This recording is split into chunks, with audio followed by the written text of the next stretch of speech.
Good morning, wonderful people. Welcome back, welcome back, welcome back. Um, I'm sorry, y'all. I did say I was going to be consistent and I did not post for 2 weeks. I'm sorry.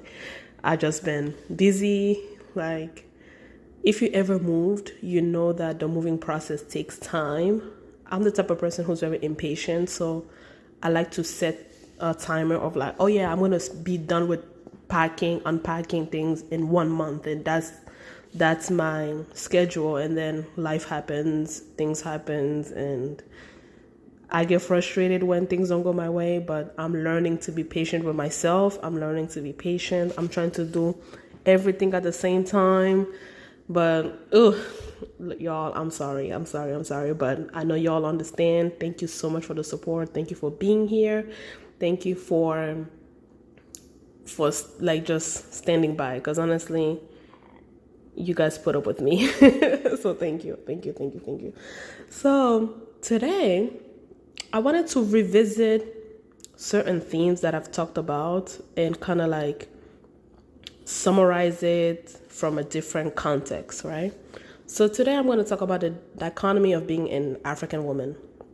And this topic, we've discussed a bits of pieces like about it, but I felt like, so something happened 2 days ago that really put this in my heart to talk about again, right? So there's this pastor's wife. Her name is Blanche Tunasi. She's the wife of a very famous pastor in the Congo, Marcelo Tunasi, and she passed away 2 days ago from a cardiac arrest. And I wasn't really familiar with the church. I became familiar with them through TikTok, like in January, and the image that I saw of her was they were having a service, and it was the closure of the service, and they were at an open stadium, and then it started pouring, and you will see her. She took the Congolese flag and she was praying. And then her husband got on his knees to pray, and this woman came near her husband and she prayed with him while holding the Congo, like they were holding hands and praying with, they were praying together and everything. And I remember seeing that and being like, damn, this, like, with all the scamming pastors be doing these days and all the scamming their wives help them conduct, as an African Christian or as a Congolese Christian, you kind of lose faith in the church because some pastors' wife are just trifling, right? And it's like some pastors' wife are the cause of why some pastors don't have like big churches, or why people leave the church and stuff like that. So to just see that image stayed with me, and I started following his church because of that image, right? Seeing this wife coming by her man, and it's raining, it's pouring, and they're praying together. And I was like, this is the most beautiful thing I've ever seen. This is the most beautiful thing I've ever seen from a pastor's couple. This is the most beautiful thing I've ever seen from a Congolese pastor couple. This is the most beautiful thing I've seen from a Congolese couple. This is the most beautiful thing I've seen from an African couple, right? And the fact that she passed, everyone was like, oh my God, what is he gonna do? Because you could tell she was his backbone. This man loved that woman. He loved her. And if you listen to his services, like, he always throws nuggets at his wife. And nobody ever knows what goes on into people's personal relationship. Nobody knows what happens between closed doors. But I feel like when people generally love each other, it shows. That doesn't mean they don't fight. That doesn't mean they don't have argument. That doesn't mean they have disagreements. But you can tell from like a couple that love each other, that really love each other and took the time to know each other, that these people are like friends. These people are best friends. And that was the thing that you got from them. Like, friends fight, right? Friends have disagreements, right? But the cool thing about having your best friend is having the the willingness to come back to the table and figure it out. And when you looked at them, you can see that they figured it out. They were each other's best friend. They were each other's best friend. And you would listen to him talk about her. You would listen to the way you would see the way he looked at her. And literally when she died, everybody was like, what is he going to do without her? What is he going to do without her? And you could tell that his ministry was advancing primarily because of God, but she was a strong presence for his success. She was a strong backbone to his success. And when he talks about his struggles and, when they married, they did not have a lot. She believed in him. And then to see them come out of it together, because, us black women, we're used to black men. Once you suffer with them and once they make it, they're like, adios, right? So to see that, to hear their stories, you're like, oh my God, what is he going to do without her? And then people started talking about, a pastor actually said, you could now look at her and only think of her as the pastor's wife, right? Because she was one of those people, even though she was the pastor's wife, she had her own identity. She had her own thing. She was supporting her husband while still commanding the stage, while still commanding the room, right? So people don't think of her only as a pastor's wife. They think of her as a presence. Because when you look at her, you could tell that she was the backbone. Behind a strong woman, there's a stronger woman. She was that stronger woman, right? She was that stronger woman. And that made me think of my relationship aspirations, especially as an African girl, right?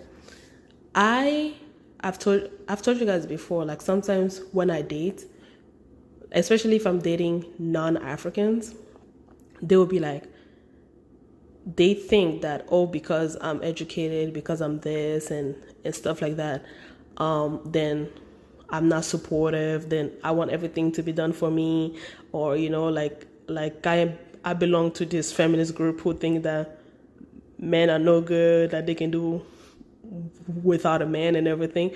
So I present as a contradiction to what they expect me to be.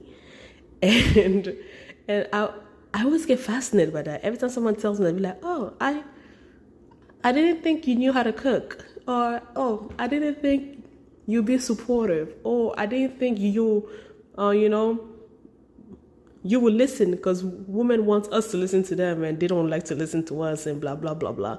And I just, and those conversations always make me laugh and everything, because when you talk to an African person, a serious one, not a scammer, the serious one, and just to see how the flow works within, between us. And I've told you guys before that African men, those who are raised, in the African way, they also have, marriage is also implemented in their brains when they're younger, right? They are taught to be the provider. They are taught to go to school, get an education, be the provider, always be there for your family, take care of them. Your wife shouldn't go hungry and everything. When you pay the dowry, you are telling the family that you are able to take care of the daughter, right? The daughter is not going to come back home crying for food, because you are a man and you will do whatever it takes to take care and provide for your woman, right?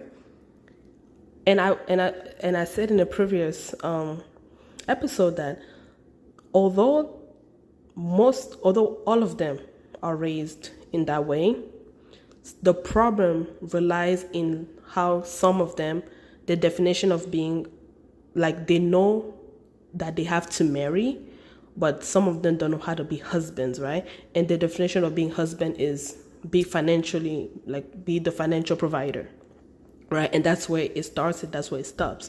So some of them, some parents depending on how, how in tune with building their emotional intelligence, and telling them like, hey, you also have to be there for your wife. You have to learn how to cook. You have to be able to contribute to like, emotional needs and stuff like that.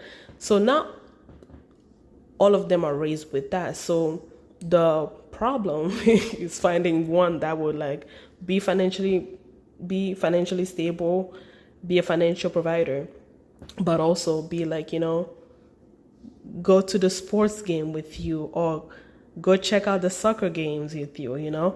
My father has never been to any of my graduations. He never been to any of my events. He was very that old school, like, I give money and that's it, right? So for me, the problem or the challenge about dating an African man is like finding the African man who was also raised with emotional intelligence, right? To also be able to provide for me emotionally and not just financially, right? But for this episode, I'm going to disregard that sect of men, right? And I'm going to talk about the sect of African men who are also like, who are well-versed in household work. They help out, they do things for the wife, they're emotionally available, they believe in partnership, right? Those men, when you date them, regardless of which country they're from, those are the best men to date. They are the best men to date. And when you look at those men, they can never, ever go to their family and present a woman who's not highly educated. That marriage is not going through. The family is not going to accept that. The family is not going to accept that. You don't do anything. You don't know how to, sell products. You don't have any ambition for yourself. Your ambition is to just be married. That doesn't fly in an African household. It does not fly. You are not going to your in-laws, your future in-laws, and be like, yeah, I don't do anything. I just want your son to take care of me. What? So what happens if my son, he doesn't have a job anymore? How can you help? What happens if my son gets into a car accident and there's no income in the household? Who's going to take care of y'all?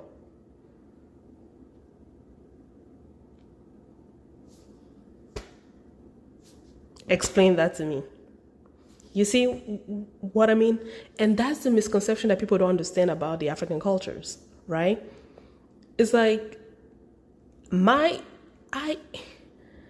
remember when I moved to the United States, people would be shocked that I was educated. They'd be like, oh, you're from Africa? You speak so well. Oh, you're from Africa? And mind you, I grew up in a remote place in West Africa, right? I grew up in a remote place called Bomase in Benin. We were still going to school. It was still an expectation for us to have good grades. And mind you, in Africa, we have the ranking system. So there's no everyone gets an A. It's like who's the first of the class, who's the second of the class, who's the third, the fourth. You were past 10. First of all, I used to get a whooping because I was always past 5. Because although I would have the same grade as somebody who came first or second, they would then rank me based on the last name, right? So if me and the person both had the same score and then their last name started with B, then they're going to put me last because mine started with M, right? So being past 5, that used to get me a whoopings at home. That used to get me a whooping at home. You didn't even want to go home. You didn't want to go home to show your mama that, hey, I came 8th place in the class of 35. Mind you, a class of 35, you came 8th place and I would still get a whooping. So coming to the United States and having people be shocked that, that people go to school in Africa, or especially for me, the African woman, they'd be like, because there's this image of the African woman being weak, of being submissive, not having agency. And I'm just like, even though, even in remote villages where the patriarchy is very like high and stuff like that, was that the man is the man of the house and everything, women were equal breadwinners. They were breadwinners as well. Women will go sell produce. Men were not doing that. The men will go to the farm, right? Pick things, yeah, pick the tomato, picks the potatoes and stuff like that. But it was the woman going to the market to sell them. Even in remote villages, that's what I grew up seeing. So I never viewed the African woman as this weak person who couldn't work, who couldn't do anything. She was just stuck at home and like that generation of women, they're not even my mother's generation. They're not even my grandmother's generation of women. My grandmother was a journalist. She had her own money. She had her own career.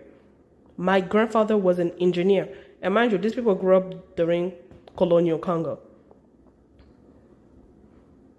So I don't know a world where it was expected for me to not go to school, to not have my own thing, to not have my own ambition, to not have my own skill set, to not have, I don't know that world. I don't. And although like I could have that, I was also thought that my place was not behind, let me take that back. My place was beside a husband. It was côte à côte, comme on dit en français, right? The way we say in French, côte à côte. My place was to stand beside my husband. And his place was like he would still provide. He would still do this. I've never been on a date with an African and paid for one thing. Nope. First of all, I don't even look at that. I don't even care about looking. I don't even bother myself. And that man will be like, hey, like, I'm going to go to the bathroom and everything. And I don't even get scared because I know that fool's going to come back and pay for the thing. I know he's going to come back and pay for it. I know he's going to come back. Like, I think the first time I paid for or I contributed to a date was when I went abroad. And then it was a European thing to go Dutch. An African man, go Dutch. They will see it as you insulting his manhood. And you know what? I will be insulting your manhood. Yes, I will, because I was not raised like that. You think we're going to be in a relationship or we are married and we go out to eat and each of us are going to take out different bank accounts to pay? No, he's paying for that. That's his job as a provider. That does not take away from him being a man. That does not take away from being the man of the house. And that does not take away from me being educated. It doesn't take away from me being like a woman with her own mind. No.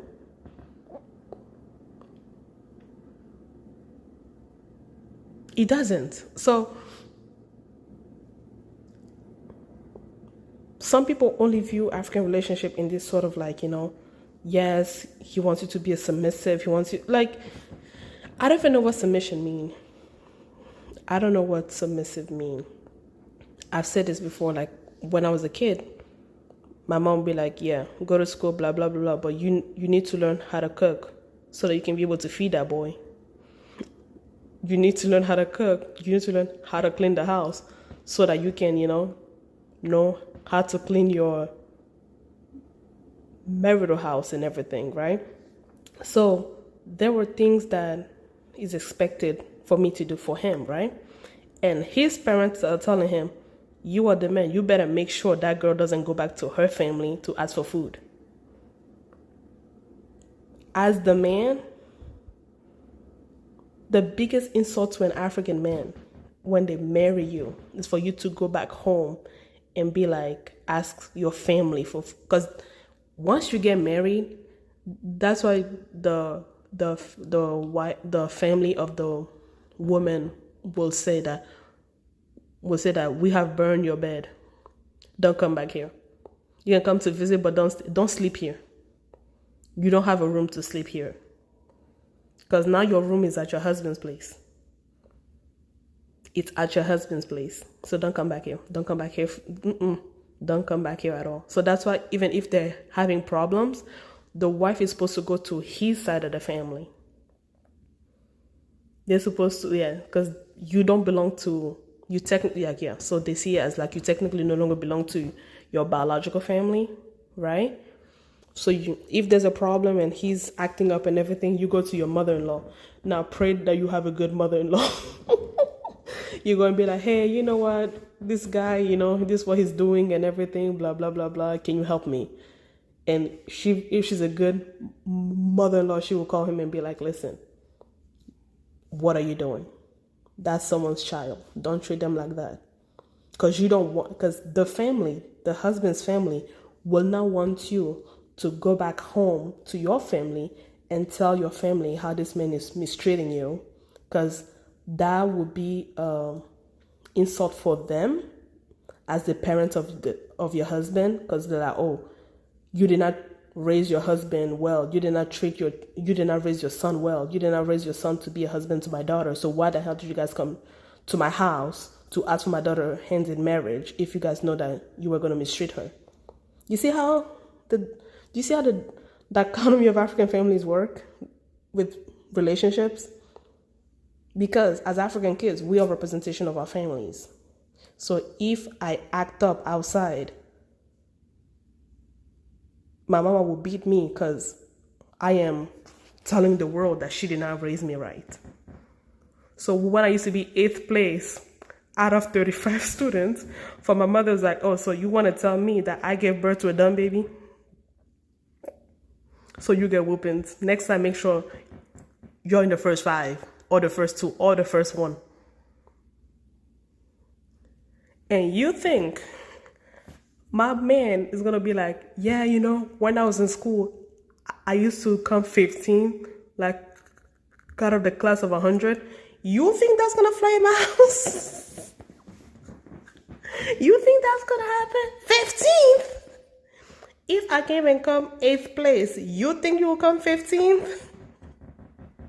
Oh, when we were in school, you used to know which boy not to like based on what rank they got in school.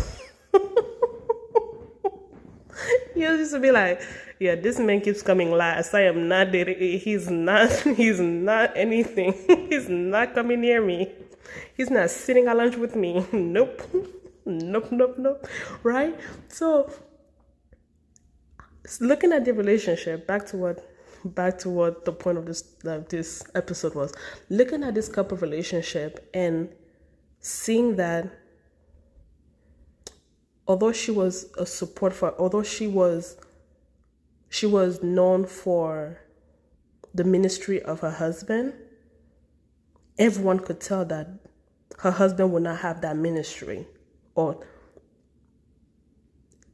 husband would not have that ministry if she was not there.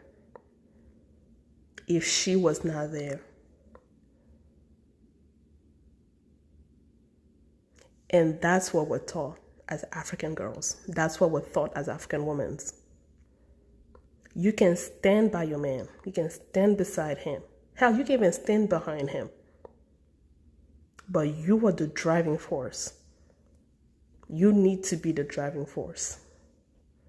That's why if let's say a man was wealthy, right?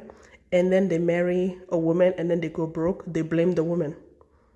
You married the wrong one because she's supposed to come and make you better, not make you worse. That's a cause for divorce. His family will only come and kick your stuff out. That's the cause of divorce.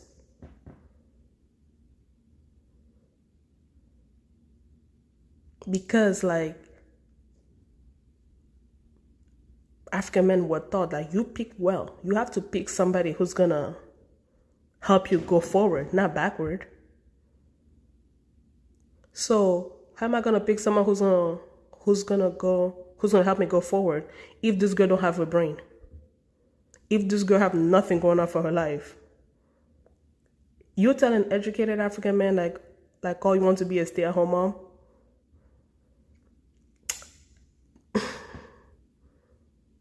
Let me just tell you something. If he says yes, he's gonna cheat on you. He's gonna want a challenge. Because you're gonna, like, he has something that he's, that you are fulfilling. But don't expect a holistic, long-lasting relationship with him. Because trust me, he will go fall for the woman that he's working with at work. Because that woman stimulates his intelligence. Because that woman, like, he can see himself building more with that woman. You will literally be a doormat. And some of them will treat you like, yeah, you just have to be there, right? All you want, like, he's providing for you, so where are you going to go? Where are you going to go? You're adding nothing, but you're taking everything. You think he's going to respect you? And that's the other side that people don't understand about African women or African relationships or being an educated African woman. Is like, although in America, the trend doesn't make it look cool, but for African men,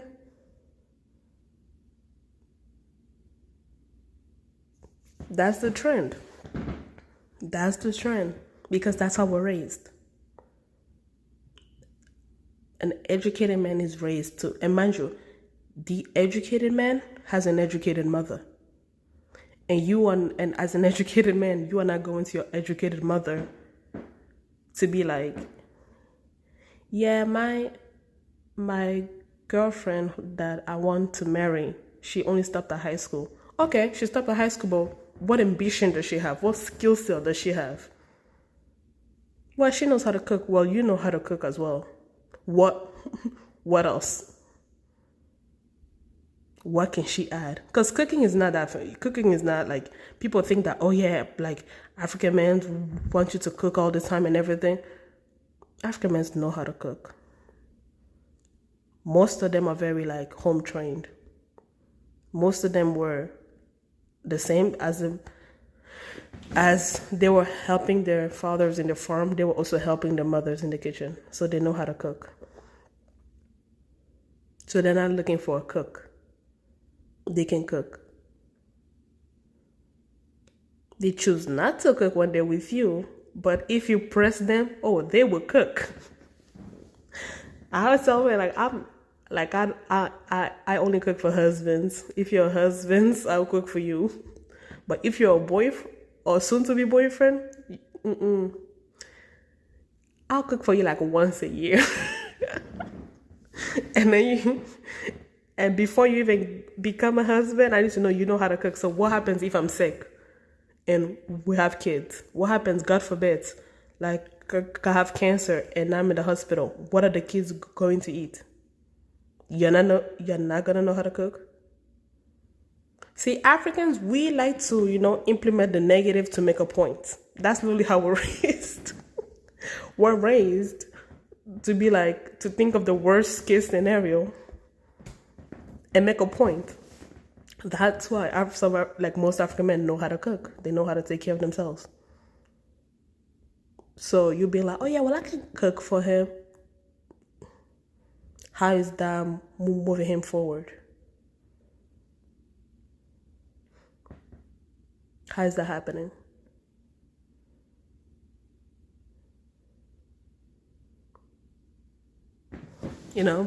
So yeah, I always think of that with relationship. I always think of how my upbringing as an African influence what I want or who I want to be around, right? Even though I'm open-minded and like I grew up in the States, I'm open-minded and everything, but like my strong African background is like, no. Not just anyone's gonna come. And so those gender wars that is happening today, where like, some women want to feel like they want to be, loud and transactional, and some men are like being loud and transactional and everything. I'm just like, yeah, that doesn't work. Because for me, I never felt like a man saying like, oh, I'm the man of the house is diminishing to me. It's like, no, no. Yeah, he's the man of the house. Like in French, we say, l'homme est le chef, la femme est la maîtresse, right? So, like, I don't know how to translate it in English, but you can be the man of the house, but nothing goes on in this house without the woman. It's, in African culture, it's like, the house belongs to the woman. Like when your man, like if your man wants to bring his friends over and everything like that, he'll be like, hey babe, like I'm thinking of inviting my friends. What do you think? He will ask you because it's your house. He just cannot bring people in and then be like, and you look at him like, who the hell is cooking for them? They were not in my schedule. Did you check? Did you check with me? So he can be like the man of the house, but there won't be a house without the woman. So the way people view gender roles, especially here in the States, is like, interesting.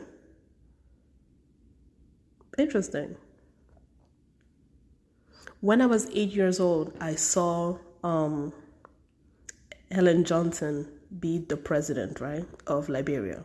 She was the first female president in Africa. And I remember being 8 and be like, oh, that's what I want to be. And then it made me even happier when you see her with her husband. And you're just like, oh, okay. So I never, ever, ever thought that me having ambition will hamper me from being a wife or being desirable to a man. Until I moved to the United States, and then people are like, you're too strong, you're too independent, you're too this, you're too that. And I'm just like, and my mother would always joke around, be like, oh yeah, you're going to end up with an African or a white guy. And I used to be like, well, the African part is going to be hard because, I need to find the right African, right? Because like I said, some of them are very, like some who are now raised in tapping into their emotional intelligence, ooh, you're going to suffer. You are going to suffer. Because trust me, they will provide financially. You want your nails done?